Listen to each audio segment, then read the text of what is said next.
नमस्कार, मैं हूं मोहम्मद फहीम हुसैन और आप देखना शुरू कर चुके हैं जहानाबाद हलचल।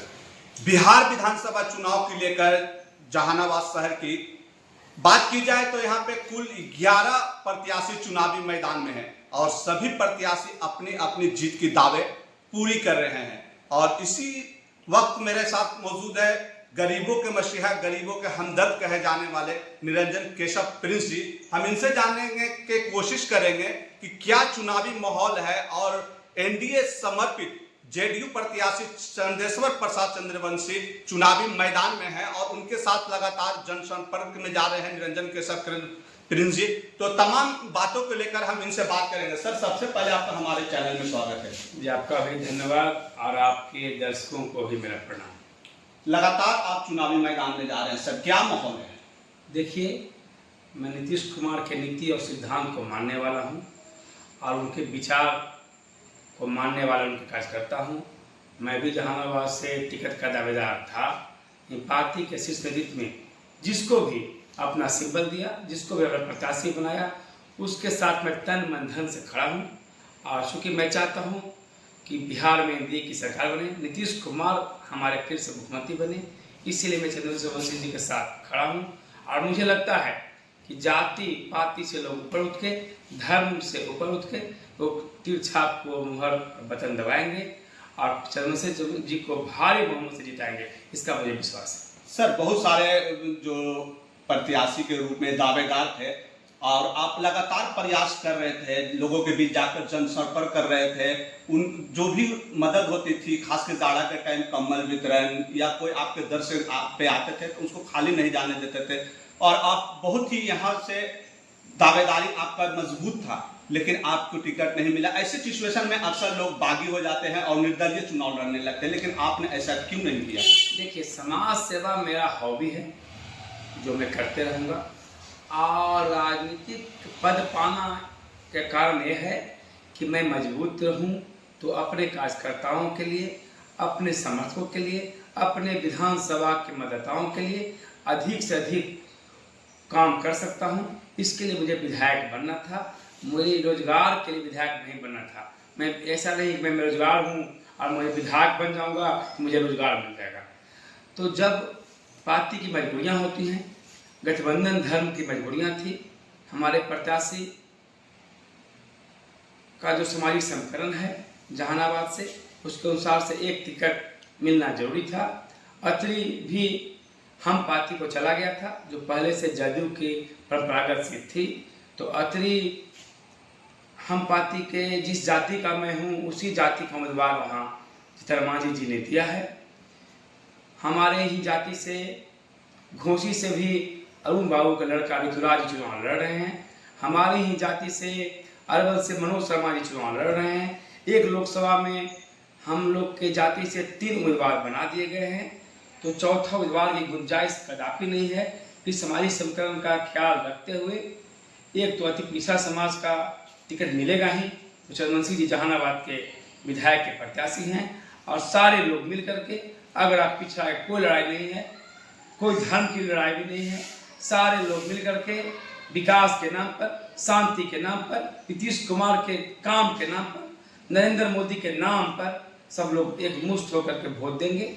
आज चंद्रवंशी जी को निश्चित रूप से जिता करके जहानाबाद के विधायक बनाएंगे और विधायक जनता बनाएगी।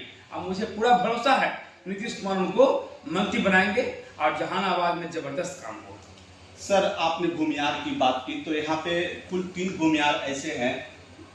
पहला अभिराम शर्मा जनसुराज पार्टी से, और दूसरा आरजेडी से राहुल शर्मा, और तीसरा चुन्नू शर्मा निर्दलीय लड़ रहे। तो भूमियार की वोट है वो कहाँ जा रही है सर? देखिए, जो शांति और विकास चाहने वाले लोग हैं, जो रोजगार चाहने वाले लोग हैं, जो फिर से नरसंहार के दौर में बिहार को धकेलना नहीं चाहते हैं, जो बिजली 20 घंटा के लाभ से एहसानमंद है नीतीश कुमार के, जो सड़क निर्माण चाहते हैं, जिसके गांव गांव घर घर तक सड़क निर्माण बन गया, वैसे लोग सब तीर निशान को चुनेंगे। और बाकी लोग जो जात पात में भटकेंगे उनके लिए 3 विकल्प है। लालटेन छाप से राहुल कुमार जी, जनसुराज के बैग छाप से अभिराम सिंह जी और कड़ाही छाप से मेरे चुनू शर्मा जी, जो हम पार्टी के नेता थे, अभी बागी होकर चुनाव लड़ रहे हैं। उन्होंने भी जहानाबाद में बहुत दिन से मेहनत कर रहे थे। ये गठबंधन धर्म है और गठबंधन धर्म के अनुसार से जिसको टिकट मिलेगा हम लोग तो उसी के साथ रहेंगे। आवाम से क्या गुजारिश है सर, खासकर मुस्लिम समाज की बात की जाए तो उनके लिए क्या आपका संदेश है? देखिए, मुसलमान भाइयों से मेरा कहना है कि आप देखिए 2% जिनकी जनसंख्या बिहार में है, उनको डिप्टी सीएम का पोस्ट महागठबंधन ने ऑफर किया है, घोषणा किया है कि उनको डिप्टी सीएम बनाया जाएगा। जिनकी आबादी 14% है, उनको मुख्यमंत्री की घोषणा हो चुका है और आपकी आबादी 70% है। और आपके साथ क्या हो रहा है, आपको सिर्फ भरोसा दिया जा रहा है कि आपको भाजपा से बचाया जाएगा।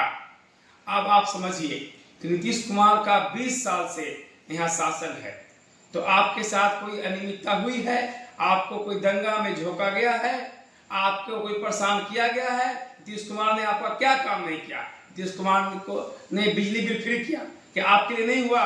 नीतीश कुमार ने 1100 रुपये सामाजिक पेंशन किया, वृद्धा पेंशन किया, क्या आपके लिए नहीं दिया गया?